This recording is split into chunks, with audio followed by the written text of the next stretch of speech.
Guys आज हम देखने जा रहे हैं इकोलॉजी की एनसीईआरटी को और इसके अंदर हम स्टेप बाय स्टेप सारे चैप्टर्स सारे टॉपिक्स कवर करने वाले हैं, लेकिन उसको हम ऑर्गेनाइज मैनर में कवर करेंगे। एनसीईआरटी के अंदर ये सीक्वेंस इतना ठीक नहीं है। तो ये हमारा इकोलॉजी का ऑर्गेनाइज मैनर। गाइस ये चीज़ मुझे आपसे अलग से भी डिस्कस करनी थी कि कैसे हम किसी भी चैप्टर को जो है वो तैयार करेंगे, उसका फर्स्ट स्टेप क्या होना चाहिए। तो फर्स्ट स्टेप गाइस हमें सबसे पहले उसके बारे में लिखना चाहिए कि हमें उसमें क्या क्या उसमें स्टडी करना है। तो गाइस यहाँ पे आप देख सकते हो कि इकोलॉजी की एनसीईआरटी पढ़ने के लिए हमें क्या सबसे पहले इंट्रोडक्शन जो कि सब में दिखाई होता है वो हमें पढ़ना होता है। इंट्रोडक्शन से हमें समझ में आता है कि आखिर में इकोलॉजी होता क्या। फिर हमें उसके बाद में इकोलॉजिकल हायरार्की के बारे में पढ़ना होगा, जिसके अंदर एनसीईआरटी भी एक्सप्लेन करती है कि चार हमारे पास क्या होते हैं, लेवल्स होते हैं, organism, population, community and ecosystem. Ecosystem actually में यहाँ पे लेवल नहीं है।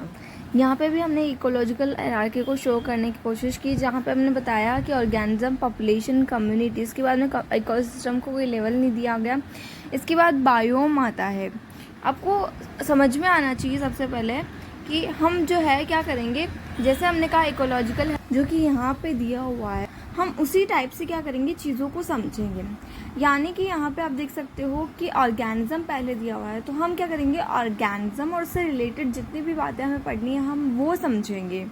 तो जैसे कि हम स्टार्ट करते हैं और पहले इनका बेसिक मीनिंग जान लेते हैं, या फिर हम जो है वो स्टार्ट करने के बाद जानते हैं ऑर्गेनिज्म। सो इस यहाँ से आप देख सकते हो कि एनसीईआरटी ने लिखा है ecology at the organism level is essentially physiological ecology which tries to understand how different organisms are adapted to their environment in terms of not only survival but also reproduction।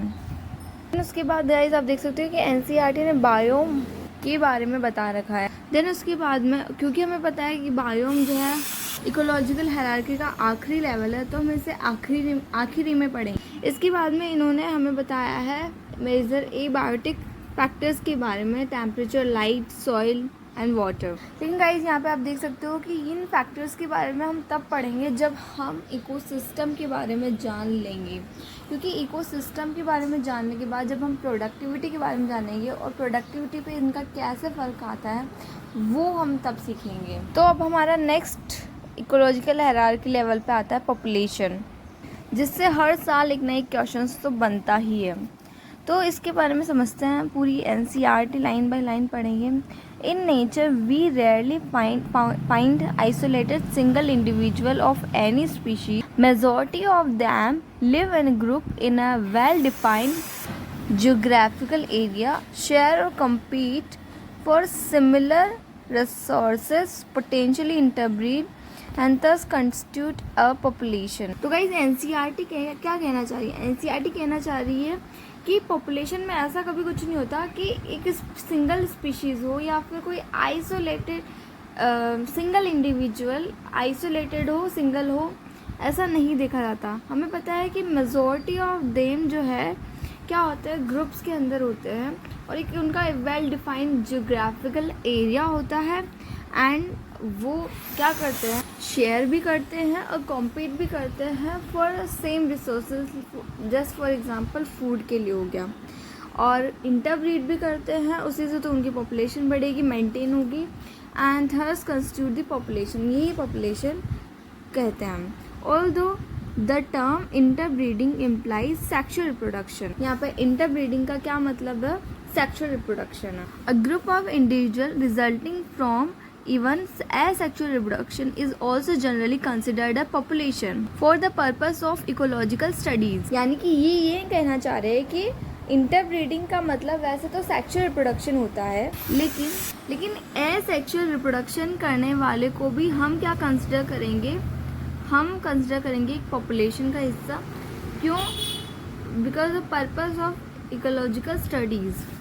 All the cormorants in a wetland, rats in abundant dwelling, teak wood trees in a forest tract, bacteria in a culture plate, and lotus plant in a pond are some example of population. In earlier chapters you have learned that although an individual organism is the one that to cope with the changed environment, it is at the population level that natural selection operate to evolve the desired traits. यानी कि guys NCERT यहाँ पे ये कहना चाह रही है, जहाँ पे आपने ऑर्गेनिज्म लेवल पे यानी कि इंडिविजुअल लेवल पे ये पढ़ा था कि क्योंकि अभी हमने नहीं पढ़ा, इकोसिस्टम आने पर हम फैक्टर्स को पढ़ेंगे, टेम्परेचर वगैरह, तो आपने इनके वो चीज़ पढ़ ली है कि आपने इंडिविजुअल ऑर्गेनिज्म को देखा कि किस तरीके से वो अडेप्ट करता है, किस तरीके से वो टॉलरेट करता है एनवायरनमेंट को, फैक्टर्स को, cope with the change environment. It is the population level, it is at the, मतलब ये कहना चाह रहे हैं कि अब ये चीज़ आप पॉपुलेशन लेवल पे आके देखोगे तो क्या होगा कि यहाँ पे नेचुरल सिलेक्शन होगा. मीन कि पॉपुलेशन के अंदर हम एक इंडिविजुअल की बात तो नहीं करने वाले, हम पूरी पॉपुलेशन की बात करने वाले हैं. तो पॉपुलेशन, सपोज पॉपुलेशन के अंदर इतने नंबर ऑफ़ पीपल है, इतने टाइप ऑफ पीपल है कि वहाँ पे क्या होता है कि कुछ जो है वो, जैसे कि मान लो एक एनवायरनमेंट फैक्टर हो गया ड्रॉट, तो उसको जो है वो कुछ टाइप के लोग तो टॉलरेट कर पा रहे हैं पर कुछ टाइप के नहीं कर पा रहे हैं. तो उस टाइम पे एक चीज़ होने वाली है, natural selection operate to evolve desired trait. मतलब फिर बाद में वहाँ पे क्या हो जाएगा, जो टॉलरेट कर पा रहे हैं उसका नेचुरल सिलेक्शन हो जाएगा. Then next, population ecology is therefore an important area because it links ecology to population, genetics and evolution. तो गाइस कैसे ये लिंक करता है, क्योंकि हमें पता है कि यहाँ पे क्या हो रहा है, जेनेटिक्स यहाँ पे कैसे लग रही है, डिज़ायर्ड ट्रेट यहाँ पे इवॉल्व हो रही है, तो इस तरीके से यहाँ पे जेनेटिक्स लग रही है. और दूसरी नेचुरल सिलेक्शन हो रहा है तो इवोल्यूशन हो रहा है एक्चुअली में. अब population, next, a population has certain attributes whereas an individual organism doesn't. यानी कि हमें पता है कि एक इंडिविजुअल ऑर्गेनिज्म, आगे इन्होंने एक्सप्लेन किया, हम पढ़ते हैं, एन इंडिविजुअल में have birth and deaths but a population has birth rate and death rate. तो गाइस ये मेरा हमेशा का ट्रेंड रहा है कि मैं बताती हूँ कहाँ असर्शन रीज़न बनते हैं. एक्चुअली में अगर ये फर्स्ट लाइन जो है इसको हमने असर्शन बना दिया और फिर इसका जो एक्सप्लेनेशन था उसको रीज़न बना दिया, तो फिर से वही आंसर जाएगा, reason is the correct explanation of assertion. तो गाइस नेक्स्ट पढ़ते हैं, in a population these rates refers to per capita birth and death. जो है वो एक लैटिन वर्ड है जिसका मतलब होता है बाय हेड, और इसकी जगह पे हम ऐसे भी कह सकते हैं पर पर्सन. यानी कि आप देख सकते हो यहाँ पे कि कितनी बर्थ हुई, कितनी डेथ हुई. 100 पीपल थे, 100 पर्सन के अंदर एक बर्थ, तो 1 पर्सन के अंदर कितना बर्थ, तो 1/100. इस तरीके से रेट निकाली जाती है. The rates has express are change in number, increase और decrease with respect to members of a population. So यहाँ पे एक एग्जांपल सेट किया गया है जहाँ पे if in a pond there were 20 lotus plant last year and through reproduction 8 new plants are added, taking the current population is 28. तो अपन क्या करेंगे यहाँ पे बर्थ रेट निकालने के लिए, हमें पता है कि 8 जो है वो नए हैं, और यानी कि 8 के तो नए बर्थ नए हुए हैं और 20 पहले ही थे. इन्होंने बताया था ना कि 20 पहले थे. 0.4 ऑफस्प्रिंग पर lotus per year if for individual in a laboratory. In next example है, ईजिली है, आप देख सकते हो, आप कर लेना. Another attribute characteristic of a population is sex ratio. An individual is either a male or female, but population तो हमें पता है कि जो किसी भी इंडिविजुअल का तो एक ही सीन हो सकता है, या तो मेल या female, right.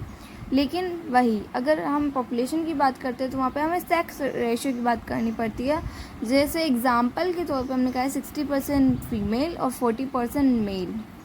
A population of at any given time is composed of individual of different ages. If the age distribution percent individual of a given age or age group is plotted for the population, then the resulting structure is called an age pyramid. For human population,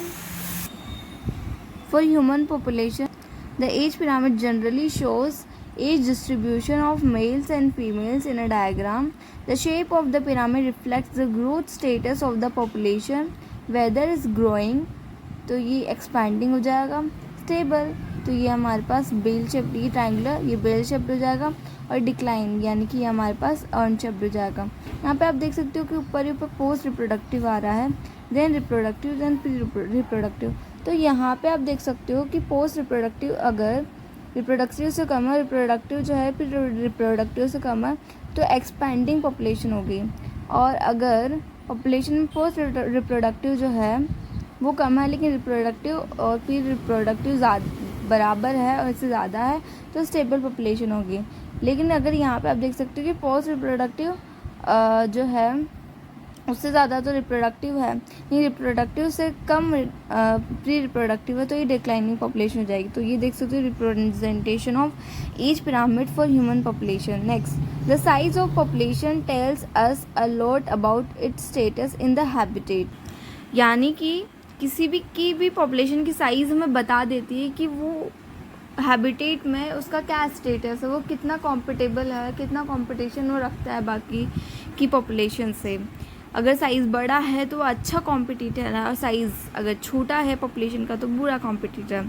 what ever ecological process we wish to investigate in a population be it the outcome of competition with another species, the impact of predator or the effect of pesticide application, we always evaluate them in terms of any change in the population size, यानी कि population size पे कोई भी फर्क क्यों आ रहा है, because of another species के साथ competition की वजह से, predator की effect की वजह से, या pesticide application की वजह से। The size in nature could be as low as less than 10 Siberian crane at Bharatpur wetland in any year और go into millions Chlamydomonas in a pond, यानी कि ये रेंज का एक वेरिएशन बता रहे कि इतनी बड़ी रेंज में यहाँ पे पॉपुलेशन की साइज देखी जाती है।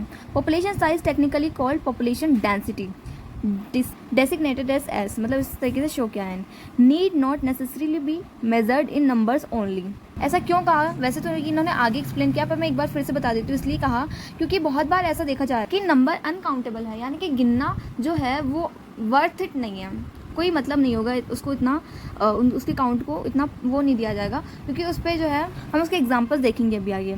लेकिन उसके आगे हम पढ़ते हैं, ऑल दो total number is generally the most appropriate measure of population density. It is in some cases either meaningless or difficult to determine. In an area, if there are 200 carrot grass, Parthenium, Hysteroporus plants but only a single huge banyan tree with a large canopy, stating that the population density of a banyan is low relative to that of the carrot grass, amount of underestimating the enormous role of the banyan in that community. In such cases, the percent cover or biomass is a more meaningful measure of the population size. So guys, ऐसा इसलिए कहा गया क्योंकि एक तरफ है banyan tree और एक तरफ है पार्थेनियम यानी कि कैरेट ग्रास। तो कैरेट ग्रास का नंबर ज़्यादा होने से हम बैनियन ट्री के रोल को कम्युनिटी के अंदर उसके रोल को नेग्लेक्ट तो नहीं कर सकते। तो फिर उस टाइम पे हमने पॉपुलेशन साइज़ को मेज़र करने के लिए एक नया तरीका निकाला और उसमें हमने बताया कि परसेंटेज कवर या फिर बायोमास से भी हम पॉपुलेशन साइज़ को देख सकते हैं। देन इसके अलावा total number is again not an easily adaptable measure if the population is huge and counting is impossible or very time consuming if you have a dense laboratory culture। यहाँ पे इन्होंने बताया कि अगर एक कंडीशन तो ये होगी जब हम नंबर को मीनिंगफुल नहीं देंगे, नंबर को कब मतलब में नहीं रखा जाएगा दो बार। एक तब जब उसके अगेंस्ट में ऐसा कोई जिसको हम नेगलेक्ट नहीं कर सकते, जिसका रोल जो है उस कम्युनिटी में बहुत कंट्रीब्यूशनल है। इसके अलावा दूसरी तरफ उस टाइम हम उस नंबर को जो है वो मीनिंगफुल नहीं देख सकते तब जब उनका नंबर बहुत ज़्यादा हो, काउंटेबल ना हो या फिर बहुत टाइम कंज्यूमिंग हो और बहुत ज़्यादा एक्सपेंसिव हो।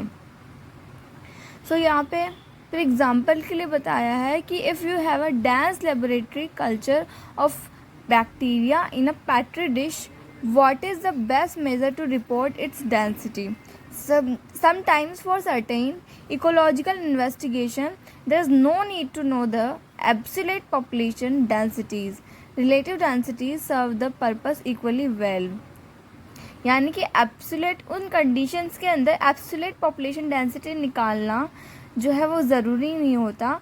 हम जो है उस पर्पस को कंप्लीट यानी कि पॉपुलेशन साइज़ का निकालना हमारा पर्पस है, तो उस पर्पस को उस टाइम रिलेटिव डेंसिटी भी पूरा कर सकता है.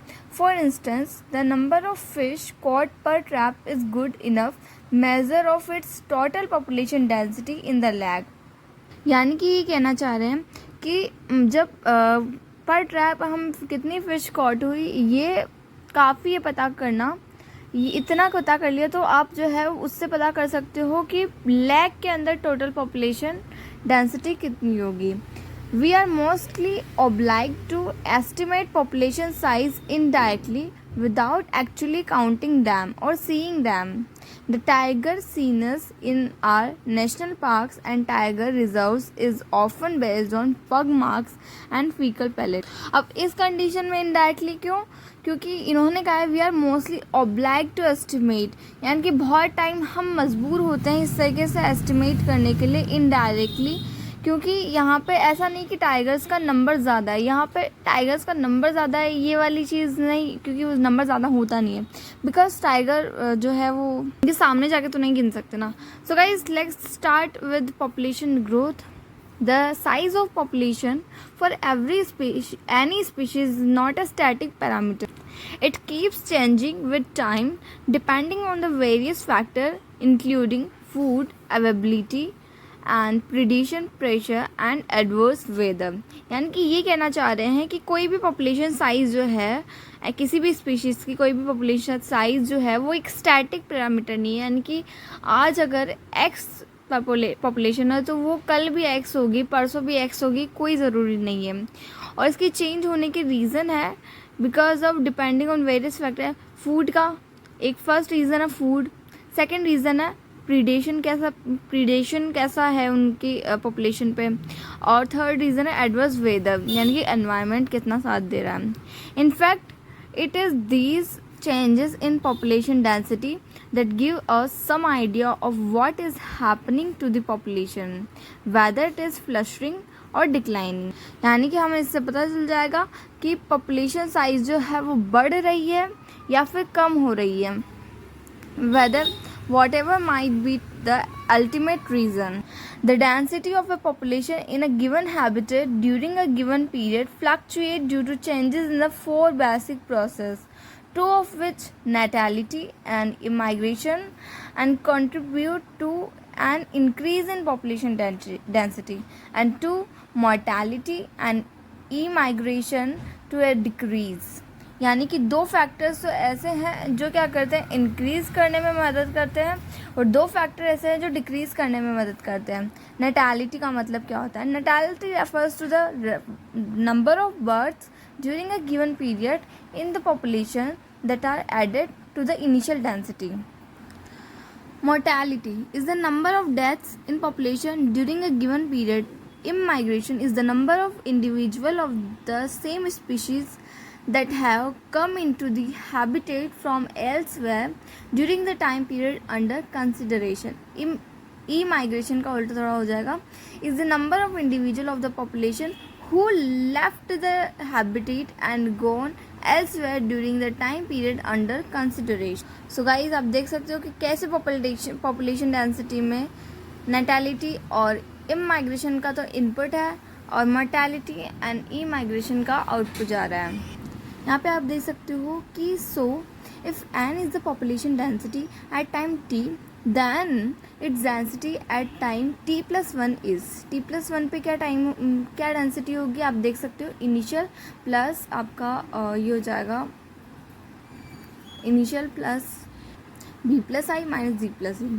You can see from the above equation that population density will increases if the number of birth plus the number of immigration is more than the number of death plus the number of immigrant. Under normal condition, birth and death are the most important factors influencing population density. The other two factors assuming importance only under special condition. For instance, if a new habitat is just being colonized, immigration may contribute more significantly to population growth than birth rate. ये कहना चाह रहे हैं कि किसी भी population size को affect करने के लिए यहाँ पे दो फैक्टर्स जो है वो मेन रोल प्ले करेंगे, बर्थ या फिर डेथ. ठीक है, वो कुछ भी हो सकता है. अफेक्ट का मतलब तो इंक्रीज और डिक्रीज. लेकिन ये कहना चाह रहे हैं कि इन अ सम स्पेशल कंडीशन, उनमें क्या होगा कि वहाँ पे अफेक्ट करने के लिए जो इमाइग्रेशन और ई माइग्रेशन वाले फैक्टर्स होंगे वो ज़्यादा अच्छा रोल प्ले करेंगे as compare to birth rate and death rate. Next, growth model. Does the growth of a population with time show any specific and predictable pattern? We have been concerned about unbridled human population growth and problems created by it in our country, and it is therefore natural for us to be curious if different animal population in nature behaves the same way or show some restraint on growth. Perhaps we can learn a lesson or two from nature on how to control population growth. आखिर ये क्या कहना चाह रहे हैं in growth models के बारे में, जो कि हम पढ़ेंगे exponential growth and logistic growth के बारे में. एक्चुअली में ये कहना चाह रहे हैं कि क्या, पहले तो ये क्वेश्चन पूछते हैं कि क्या ये ग्रोथ मॉडल्स जो है वो सच में भी शो कर पाएंगे कोई भी प्रिडिक्टेबल पैटर्न जो कि ग्रोथ शो कर रहा है. और बाद में ये कहना चाह रहे हैं कि जो ह्यूमंस की पॉपुलेशन जो कि इतनी ज़्यादा बढ़ती जा रही है, जो हम सभी को पता है, अगर ऐसे ही कोई दूसरे एनिमल की पॉपुलेशन बढ़े तो वो किस तरीके से उनका ग्रोथ पैटर्न शो होगा. इसके अलावा नेचर किस तरीके से एक्शन लेती है इतनी पॉपुलेशन बढ़ती हुए की. यानी कि मान लो जैसे अभी हम पढ़ेंगे इंसेक्ट में, कुछ इंसेक्ट लाइट के जो कीड़े होते हैं, वो लाइट जब उनकी फेवरेबल कंडीशन अवेलेबल होती है तो वो किस तरीके से ग्रो करते हैं और नेचर उनको कंट्रोल करने के लिए क्या करती है. हम नेचर से क्या सीखते हैं, नेचर हमें क्या सिखाती है, वो चीज़ें हमें देखनी है. सो फर्स्ट ऑफ ऑल हमें पढ़ना है एक्सपोनेंशियल ग्रोथ के बारे में. Resources, food and space. Resources यहाँ पे दो चीज़ें होती है, ना केवल फूड और space also. Availability is obviously essential for the unimpeded growth of a population.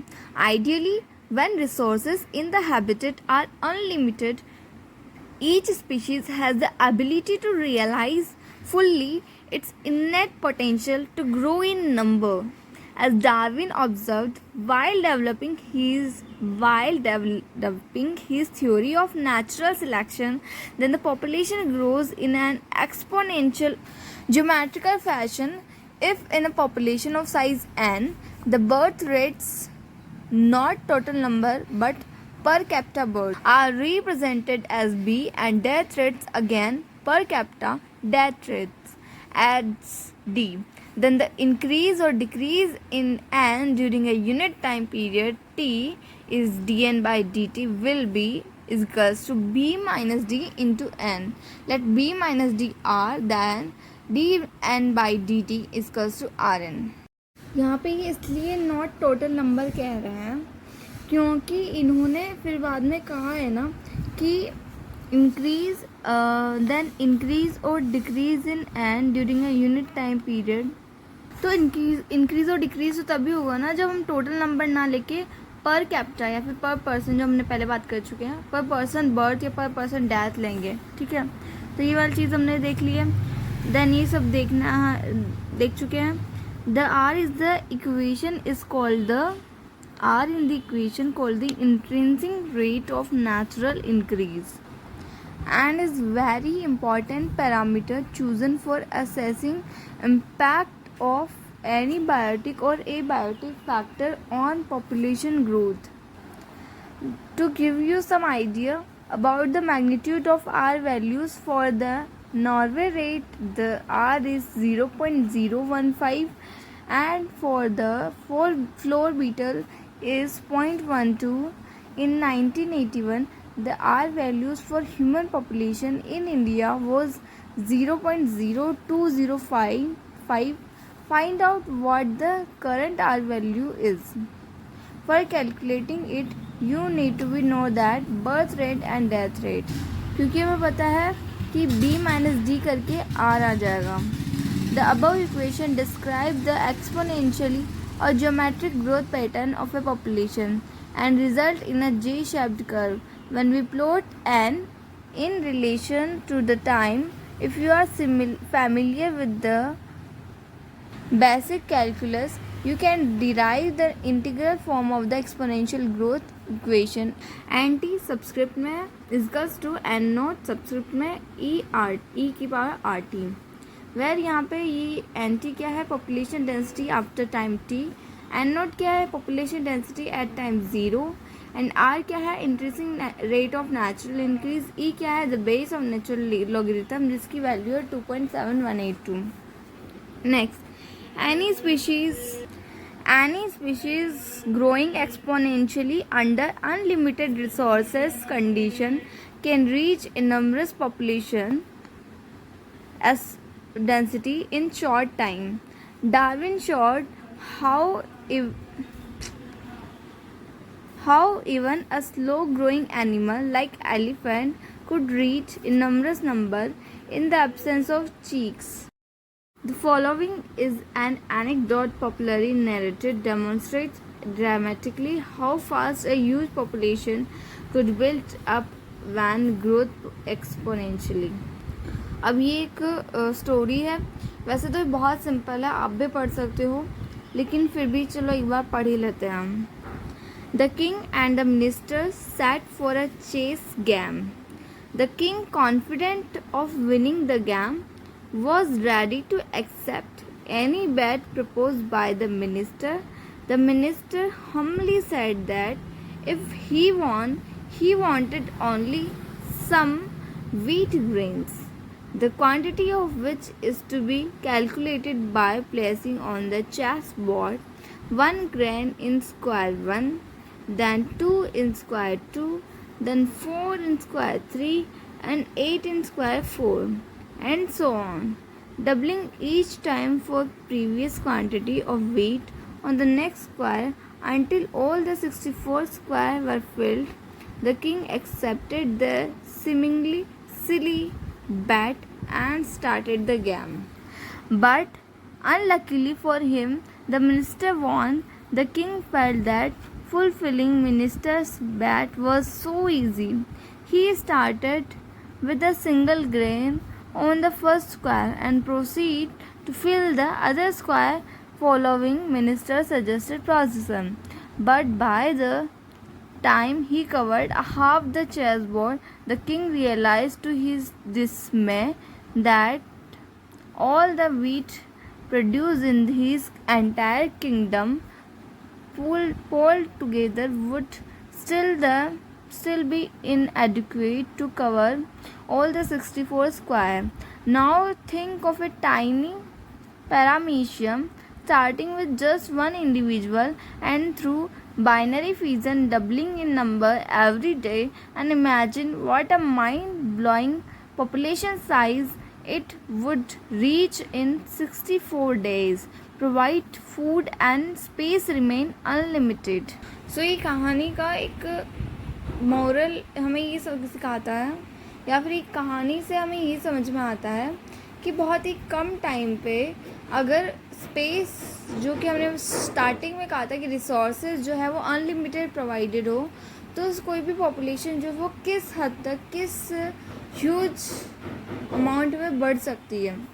Next हम पढ़ते हैं logistic growth.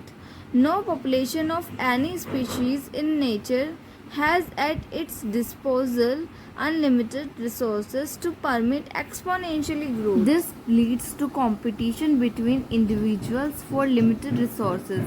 Eventually, the fittest individual will survive and reproduce. The government of many countries have also realized this fact and introduced various restraints with the view to limit human population growth. In nature, a given habitat has enough resources to support a maximum possible number, beyond which no further growth is possible. Let us call this limit as nature's carrying capacity for that species in that habitat.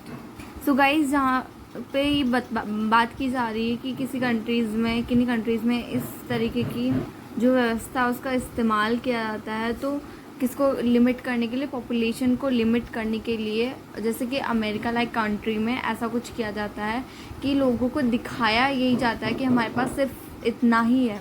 तो उससे क्या होगा, population को जो है population में limit लगेगी, यानी कि ये तरीका अपनाया जाता है डेवलप्ड कंट्रीज़ के अंदर, जिसमें पॉपुलेशन को लिमिट लगाने का एक तरीका है। A population growing in a habitat with limited resources show initially a lake phase, followed by phases of acceleration and deceleration, and finally an asymptote. When the population density reaches the carrying capacity, a plot of n in relation to time results in sigmoid curve. You can see here. This type of population growth is called Walhurst-Purl logistic growth. Is described by the following equation: dn by dt rn k minus n upon k. n यहाँ पे population density at time t है, r यहाँ पे increasing rate of natural gas या फिर biotic potential, और k यहाँ पे carrying capacity है. Since resources for growth for most animal population are finite and become limiting sooner or later, the logistic growth model is considered as a more realistic one. क्योंकि हमें पता है कि resources infinite नहीं हो सकते, realistic नहीं है ये चीज़, तो यहाँ पे एक्सपोनेंशियली जो कर्व है वो लॉजिस्टिक ग्रोथ कर्व से कम रियलिस्टिक, लॉजिस्टिक कर्व ज़्यादा रियलिस्टिक है. Gather from government census data for population figures for India for the last 100 years, plot them and check with the growth pattern is evident. Life history, then हम बात करते हैं life history variations की. Population evolve to maximize their reproductive fitness, also is called Darwinian fitness. Higher r value in the habitat in which they will live. Under a particular set of selection pressure, organism evolve towards the most efficient reproductive strategy. Some organisms breed only once in their lifetime, which is Pacific salmon, fish and bamboo plant, while others breed many times during their lifetime, most birds and mammals. Some produce a large number of small sized offspring, oyster and pelagic fishes, while others produce a small number of large sized offspring, birds and mammals. So, which is desirable for maximizing fitness? Ecologists suggest that life history traits of organisms have evolved in relation to the constraint imposed by the abiotic and biotic component of the habitat in which they live. इसका क्या मतलब है कि ये कहना चाह रहे हैं कि इकोलॉजिस्ट ये कहना चाह रहे हैं, ये बताना चाह रहे हैं कि कोई भी स्पीशीज़ अगर इवॉल्व होती है वो किस हिसाब से इवॉल्व होती है, उसके सामने किस तरीके की रुकावटें हैं, किस तरीके की बाधाएं हैं, किस तरीके की, वो चाहे एबायोटिक हो चाहे वो बायोटिक हो, किस तरीके की उसके सामने प्रॉब्लम्स उसे फेस करना पड़ रहा है, उस तरीके से वो अपने आप को इवॉल्व करते, उस तरीके से इवॉल्व यहाँ पे होता है.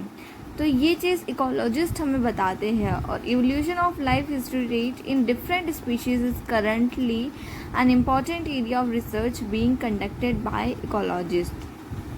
सो गाइज यहाँ पे तो हमें ये चीज़ ध्यान रखनी थी कि कौन तो वन टाइम पूरी लाइफ टाइम में एक बार जो है रिप्रोड्यूस करते हो, जैसे कि हमें पता है Pacific salmon, fish and bamboo. फिर ध्यान रखना है कि एक कौन जो है वो बहुत सारी multiple small size of spring और नंबर में ज़्यादा और साइज़ में स्मॉल कौन करता है? तो वो हो गया हमारे पास पैलेजिक फिशेस। और पैलेजिक फिशेस जो है वो किसी का नाम नहीं है, एक्चुअली में ये ओशन के अंदर आप देखोगे एक लेयर बनती है, तो पर्टिकुलर लेयर को पैलेजिक नाम दिया जाता है, तो वहाँ रहने वाले फिशेस को पैलेजिक फिशेस। और हमारे पास ऑयस्टर, तो यहाँ पे आपका हो जाएगा कि ये स्मॉल साइज़ और लार्ज नंबर में। और अगर बात करें मल्टीपल टाइम्स प्रोड्यूस कौन करता है ऑफस्प्रिंग, और उसके अलावा मल्टीपल टाइम्स कौन करता है, और उसके अलावा नंबर में तो कम और साइज़ में जो है वो ज़्यादा बड़ा, तो वो कौन? Birds and mammals. So guys thank you so much. अब इसके बाद हम अगली वीडियोस में देखेंगे पॉपुलेशन इंटरैक्शंस वाली चीज़ें, और ये चीज़ हम इकोसिस्टम वाले के अंदर पढ़ेंगे। इसका रीज़न भी हम देखेंगे कि आखिर क्यों उसमें पढ़ रहे हैं, कैसे ये बिठाया है हमने तरीका। ठीक है, तो thank you so much guys, देखते रहिए, सीखते रहिए।